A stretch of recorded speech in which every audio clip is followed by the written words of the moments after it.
Hi everyone, welcome to my channel. अगर आप channel पे नए हो और अगर आपको वीडियो अच्छा लगा तो लाइक शेयर और सब्सक्राइब करना मत भूलना।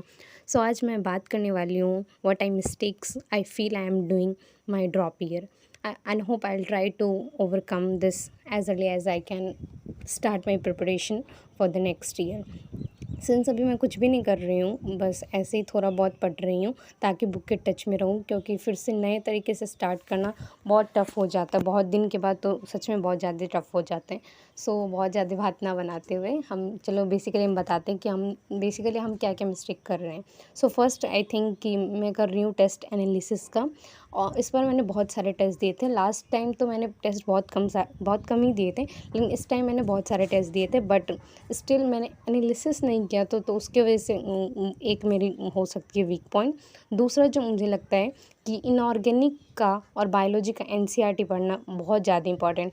इनफैक्ट हम बोले कि टीचर के नोट्स से भी ज़्यादा, अगर 3-4 बार टीचर के नोट्स करे हो, इससे अच्छा है 3-4 बार एनसीईआरटी का रीडिंग लगा लो, बहुत ज़्यादा इंपॉर्टेंट होता है। मैं बेसिकली एनसीईआरटी इसलिए बोल रही हूँ क्योंकि होता क्या है कि एग्ज़ाम में ऑप्शन जो होते हैं वो एनसीईआरटी का लाइन से उठ के रहता है। ऐसा नहीं कि टीचर के नोट्स ऐसे ऐसे रहता है, वो तो नहीं रहता है। टीचर में कीवर्ड्स रहते हैं जनरली, और फिर एनसीईआरटी का लाइन बहुत ज़्यादा इंपॉर्टेंट होता है, और टीचर तो अपने लैंग्वेज में लिखवाते हैं।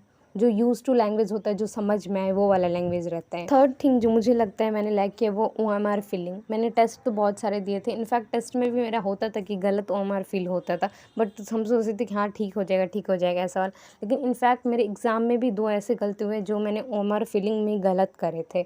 और इनफैक्ट मैंने जो लास्ट में जो क्वेश्चन अटैम्प्ट करे थे, 5 क्वेश्चन जो लास्ट में बनाए थे, उसका ओएमआर फिल ही नहीं की हूँ।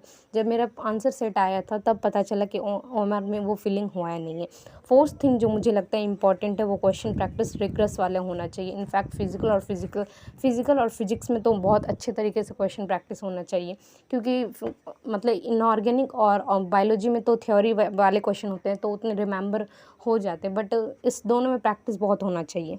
और फिफ्थ थिंग जो मुझे लगता है कि मैंने लैक किया है वो लास्ट 10 ईयर्स के पीवाईक्यूज़ हमारे मस्ट होने चाहिए। मैंने करे थे बायोलॉजी के 7 ईयर्स के पीवाईक्यूज़ करे थे, इनफैक्ट केमिस्ट्री में भी करे थे 2-3 ईयर्स के, लेकिन फिजिक्स में नहीं करे थे। तो मुझे तीनों सब्जेक्ट का करना चाहिए था 10 ईयर्स का, तो ये वाला चीज़ लैक क्यों, तो ये वाला चीज़ नहीं, वो मस्ट है। उससे पता चलता है कि कहाँ से क्वेश्चन आ रहा है, किस जोन इंपॉर्टेंट है, कहाँ हमारा लैक कर रहा है, कौन से जोन है कि हमारा हमेशा गलती हो रहा है, ये वाला चीज़ से पता चलता है।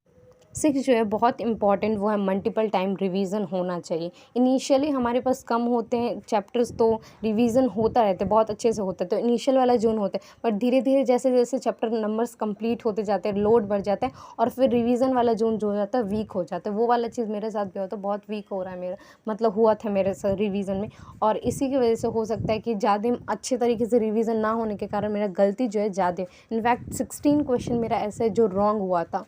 अब सबसे ज़्यादा इंपॉर्टेंट चीज़ जो है वो है शॉर्ट नोट्स होना ही चाहिए सारे सब्जेक्ट का। पहले तो फिजिक्स और फिजिकल केमिस्ट्री में तुम्हारे पास फार्मूला शीट होना चाहिए, वहीं ऑर्गेनिक में तुम्हारे पास शॉर्ट नोट्स होना चाहिए, और बायोलॉजी और इनऑर्गेनिक में तुम एनसीईआरटी को जितनी बार पढ़ सको ताकि समझ में आ सके सही तरीके से। ऐसा नहीं कि ऐसे नॉर्मली पढ़ रहे हैं पैसे